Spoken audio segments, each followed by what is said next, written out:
some of you enjoy it when I have a good old-fashioned rant, so get your popcorn, because I had a lot of problems with this movie.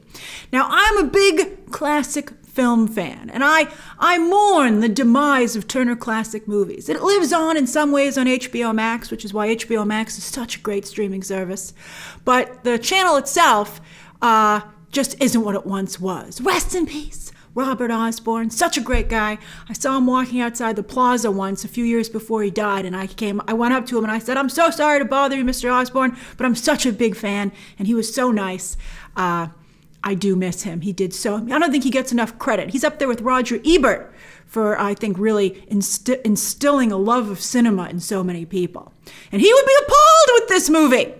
Now, I know some people don't care to watch black and white movies, but come on! I mean, you are missing some great stuff. Alfred Hitchcock's Rebecca won Best Picture and Best Cinematography. So sure, it might be in black and white, but it still looks amazing. And it was nominated in 9 other categories. This was a big, huge movie. And it was Alfred Hitchcock's first film for Hollywood. And it put him on the map. And he, of course, went on to do, who doesn't love Alfred Hitchcock? This is like one of his best films. And you can watch it right now, right here on YouTube, by the way, for free. Thank you to those of you who told me that it was available when I did my trailer reaction for this new version, because for some reason, Rebecca isn't made available on any streaming services. It's hard to get a copy of it at all. But it's here on YouTube, and I'm passing this good deed along, and the link is down below in the video description. That is the aspect ratio. It was olden days. It's black and white. It's a square. But I'm telling you, it's amazing. So good. I actually watched it right after this trailer came out for this new film because you guys told me it was available. I was like, I'm watching it. And it was phenomenal. It was so good. And you might be like, well, maybe that's what ruined this new Rebecca for you, Grace. No. You know what ruined this new Rebecca for me? The new Rebecca.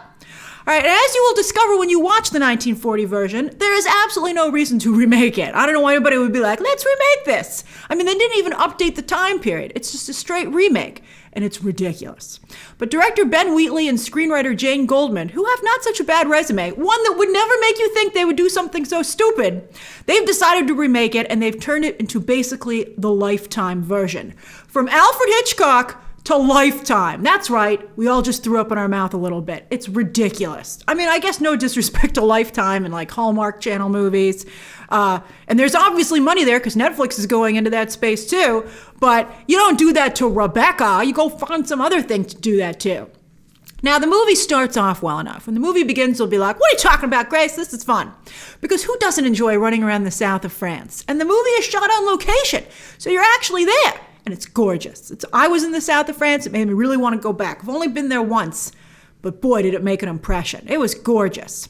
And I have to say that the new Rebecca's location scout does the best job of anyone on the film. That's the real superstar here from the south of France locations. That garden they go to, it's a real place. Put it on your to-do list if you ever get to go to the south of France. And everyone should go at least once. It's as beautiful as the movies. I went to Monaco, and that's just a thrilling place. It's so cool. But anyway, to the cliffs outside Manderley. Those were really cool. There are a number of striking visuals in the film.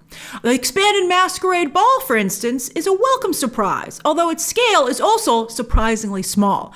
I appreciated the design and the detail that they went into, but at the same time, I was like, if you couldn't afford on the film's budget to do a party that to the degree that would need to be done to do justice to this famous ball everybody keeps talking about throughout the movie, then you shouldn't have done it. Because this party seems, a little bit like a very expensive, college party, more realistically. And the film's biggest visual letdown is Manderley. Manderley! Now, if you don't know what Manderley is the iconic home of Max de Winter. So it's very famous in the film. They really build it up. They're like, Manderley! But it's also a famous movie location. It's not a real place, but it's based on iconic homes, in England, but it's like a historic fictional location in Hollywood history. So it should look amazing. I mean, it's reduced to a home that pales in comparison, certainly to the Hitchcock version, which wasn't a real house, it was sets, but it looked amazing. And even though to Downton Abbey, this is like a smaller version of Downton Abbey, which is ridiculous. And this film, obviously, by the way, was like, people love Downton Abbey. Lily James, of course, is from Downton Abbey. Let's do a Downton Abbey version of Rebecca, which is ridiculous, because here's the problem. They have much more staff on hand here in this movie than in the Alfred Hitchcock version. And their presence, the second Mrs. De Winter, they never give Lily James's character's name. She's called the second Mrs. De Winter. But she actually goes down to the staff quarters several times, which significantly demystifies not just Manderley, but Mrs. Danvers. Oh my God, we'll talk about Mrs. Danvers in a moment. In fact, the whole film, though, in an effort to seem bigger, actually makes itself seem smaller. In trying to answer mysteries like Mrs. Danvers' background, the answers that Jane Goldman and her co-writers have come up with are rather boring and, quite frankly, a huge letdown to the ones that were hinted at in the Hitchcock film. You're like, oh, that's what you were hiding? You could have told me that. It's not that big a deal. All right, so Mrs. Danvers, what a mess. The LGBT hints have been stripped away instead of played up like one would expect in a 2020 film. I mean, I thought that would be the main reason to remake this, because you don't have the same censors that were in place. There are some other elements that are more true to the novel as well, because the production code isn't around anymore, but I'm not going to give anything away. I don't know how much that other change affects the story, but the Mrs. Danvers changes, I think, significantly affect the story, and not in a positive way. And at one point, the second Mrs. De Winter actually visits Mrs. Danvers in Mrs. Danvers' room in the servants' quarters, and the whole thing is rather sad because it's totally out of character for both of them. At that point, I was like, I don't even know what's happening here anymore. What am I watching? Because it's certainly not Rebecca. Plus, to cut Mrs. Danvers' most iconic scene from the 1940 film, and the whole reason it won the Best Cinematography Oscar, is one of the dumbest things I've ever seen. I was waiting for it. I was like, oh, this is going to be great. And then they were like, oh, nope, we're not doing it. And you're like, what? Armie Hammer, way too young to play Max De Winter. And by the way, a lot of making out and sucking face in this movie. I was like, she's like, do you think he likes me? And I'm like, he can't stay away from me. What are you talking about? I mean, the movie doesn't need it. The story doesn't need it.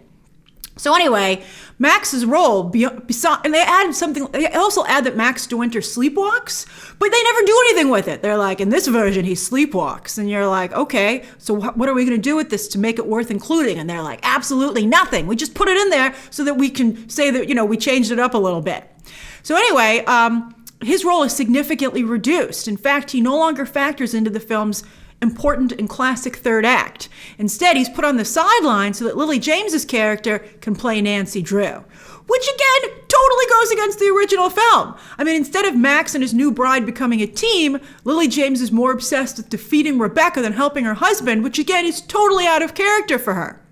And speaking of out of character, the very end of the film, I'm not going to give it away, but it's so modern and out of place with the original story and characters, shoehorned in there in a way that gives feminism a bad name. I'm a very strong feminist, but stuff like this makes my job harder. And I actually rolled my eyes watching it. I was like, I can't, just when I thought this movie couldn't be any more appalling, you put that end in there. I mean, just the very last shot, when you see it, you too will be like, Grace was right. Now, it's understandable that Lily James was cast here because in a way this is very much a gothic Cinderella story. But the truth of the matter is that Lily James is just way too attractive and stylized way too alluringly to play this role. She just can't do it. I mean, it's not at all shocking that Max would fall in love with her despite her station as a lady's companion. It's England, the class system is very important, but still, she looks so gorgeous, you're like, I think everybody would understand that he made an exception here. Instead of, it's supposed to be a real shocker that he would decide to marry her. That happens in the first 20 minutes or so you know about it. All right, so anyway. And James also refuses to play the character as the Betty Cooper that she is. Instead, insisting that deep down, there's a Veronica Lodge in there. That's Rebecca. Rebecca's the Veronica Lodge. You can't both be Veronica Lodge or else it doesn't work. I mean, I can't believe the director, I guess they agreed with it, but I'd be like, Lily James, you are an actress. The way you act in this movie does not reflect on you personally, except beyond whether or not you did a good job. It's almost like Lily James was like, I don't want to be the uncool second banana in this movie to Rebecca. And you're like, but that's the role. So if you didn't want to do it, you shouldn't have taken the role because she is the second banana. But, she has a lot of attributes and that's why Max, well, I won't give anything away, but you'll see. And also, to replace George frickin' Sanders, and if you don't know who George Sanders is, you've done yourself a horrible disservice in life. He has so many great movies that he's made. But to replace him with Sam Riley, I mean, come on. Although he was pretty forward during the horseback riding scene, that made quite the impression on me. And also, again, I was like, why did you add that? I don't know why they added it. It just was really weird. Like, they added weird stuff that was very aggressive, and they never did anything with it. So it was bizarre. And for those of you, again, who are like, well, maybe I'll like it, Grace, if I didn't see the Hitchcock version, right? Maybe you're just too married to the original film. Well, I think it's more like when you watch this, if you haven't seen the 1941, you'll be like, I don't get why everybody makes a big deal about this story. It's not that great. But it is great. Go watch the one that did it correctly. So that's my review of Netflix's Rebecca. If you'd like to give it a whirl, and I suspect many of you will, because, I gotta say, when I got my screener, I was like, I'm watching this right away, because who doesn't love, gorgeous locations, a romance, it's watchable, but you really should watch the night. At least do me the favor of watching both of them. Please, I'm begging you, watch both of them, and watch the 1941 version first, because I think that you're not going to want to watch it after you watch this one, because it'll be like, why would I? It's not that great. But it is. 1941 is just an absolutely phenomenal film.